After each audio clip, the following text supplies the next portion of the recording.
में और ये बालोतरा हुआ।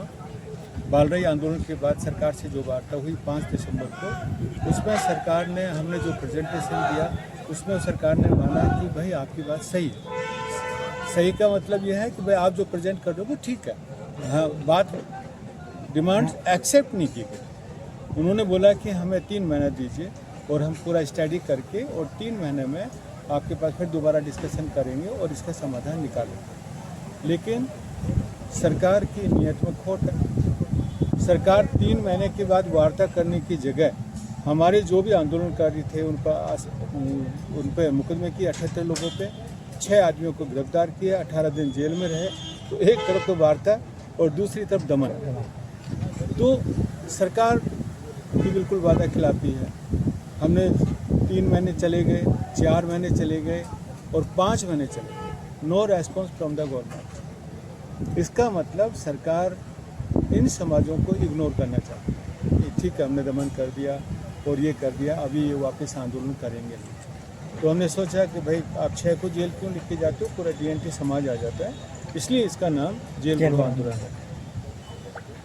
तो इसलिए हम लोग आंदोलन कर रहे हैं। नंबर 2, ये आंदोलन पूरे प्रदेश में जाएगा। अभी जैसे कल जालोर है, परसों सिरोही है, वो एवरी वीक में पूरे प्रदेश में जाने वाला है। और लास्ट में 1 जुलाई 2026 को जयपुर में महापड़ाव होगा। और उस महापड़ाव में हम आर पार की जो हमारी हिस्टोरिकल जो हम लोग उसको इवेंट बनाना चाहते हैं, या तो सरकार हमें दे, नहीं हम सब समाज सोच करके हम लोग कुछ न कुछ अपना न्यू स्ट्रेटजी बनाएंगे। दूसरी बात मैं बताना चाहता हूँ कि ये डिमांड्स क्या है। एक ये है कि भाई 10% अलग से आरक्षण होना चाहिए, जो इदाते रेन के और सुप्रीम कोर्ट ने खुद ने बोला है कि भाई इनको सेपरेट आरक्षण दीजिए, आरक्षण का वर्गीकरण होना चाहिए। नंबर 2, वही 10% पॉलिटिकल रिजर्वेशन होना चाहिए। और इन समाजों के साथ सबसे बड़ी समस्या रहने की है, तो आवास पट्टे और ज़मीन उनको मिलनी चाहिए। इसके अतिरिक्त अभी जो दूसरे समाज भी हम लोगों से कनेक्ट हो रहे हैं कि जैसे वंचित OBC समाज है, वंचित ST है, वंचित SC है। हर एक वर्ग में ये है कि 4-5 समाज को ज़्यादा मिलता है और बाकी छूट जाता है, 4-5 को मिलता है फिर छूट जाता है। तो हमने एक पूरा दोस्त पैटर्न बनाया, फॉर्मूला बनाया, D for DNT, O for वंचित OBC, S for वंचित SC, T for वंचित ST। ये चारों मिला करके हम लोग ये आंदोलन को विस्तार दे रहे हैं। आप देखोगे हमने पूरा रिसर्च किया, करीब 150 समाज ऐसे हैं जिनको कुछ नहीं मिल रहा है, नेग्लिजिबल, और खाली 15 सोसाइटी वो 60 से 70% हिस्सा लेके चल गए। तो ये लोकतंत्र है या अल्पतंत्र? 15 society running the entire state और 150 समाजों पर राज कर रही है। ना उनके एजुकेशन के लिए, ना उनके एम्प्लॉयमेंट के लिए।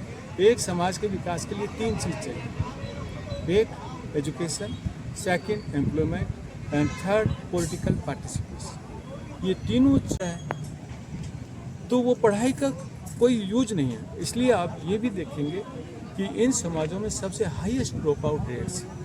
क्यों? क्योंकि उनको पता है कुछ होने वाला नहीं। इसलिए ये हम लोग पूरे राजस्थान में कर रहे हैं। अभी पूरे इंडिया में भी हमने DNT फेडरेशन ऑफ हमारों को जोड़ा गया है। राजस्थान सरकार की जो DNT घुमंतु विमुक्त जातियों की जो लिस्ट है, चाहे वो सेंट्रल की लिस्ट हो चाहे राज्य सरकार की लिस्ट हो, इन सभी जातियों को खानाबदोश जाति और DNT समाज माना, चाहे रायका, रबारी, देवासी, कालबेलिया, भोपाल, लंगा, मंगनियार, बावरी, बागरिया, इन तरह की जो जातियाँ हैं इनको डीएनटी में माना।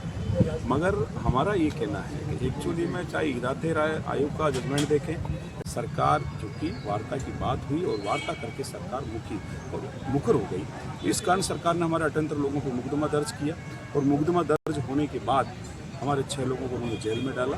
तो सरकार के मन में ये था कि एक गरीब समाज है, ये वापस कोई आंदोलन नहीं कर सकते, सरकार की गलतफहमी है। मगर ये देखिए जैसलमेर की कम से कम 50 सेल्सियस के तापमान के अंदर करीब 5000 लोगों ने बड़ी रैली की। कल बाड़मेर की भी आपने देखी और अभी आपके बालोतरा की। दिन से दिन जातियों का जो समूह है, डीएनटी घुमंतु विमुक्त जातियाँ 1,23,00,000 की आबादी है, ये चुप बैठने वाले। क्योंकि हम लोग तो, हमारे घरों तक तो विकास की हवा भी नहीं लगी, ना पीने का पानी है, लोग मर जाते हैं उनको दफन करने के लिए ज़मीन नहीं है, 2 टाइम की रोटी की व्यवस्था नहीं है, पेट भर भोजन नहीं है, और शिक्षा का तो दूर दराज कहीं से कहीं शिक्षा का तो बात ही नहीं है। इस कारण आदरणीय लाल सिंह जी ऐसे जो गायिका देवासी जो समाज है, ये डीएनटी का हमारा बड़ा समाज है और इनके नेतृत्व के अंदर पूरे राजस्थान भर में एक बड़ा ये आंदोलन होगा। हमने तो कहा है कि हमें तो हमारे बाप दादों ने तो ब्रिटिश हुकूमत से भी लोहा लिया है। हमारा जब इतिहास आप देखें ना, आज पारवी का इतिहास देखें, बावरियों का देखें, कालबेलियों का देखें, रायखा रेवारियों का देखें, इन्होंने तो देश आज़ाद अपने पशुओं के साथ ये जातियाँ जयपुर को कुछ करेगी। इस बार हम आर पार की लड़ाई करेंगे। पहले भी हमने 32 घंटे रोड को जाम रखा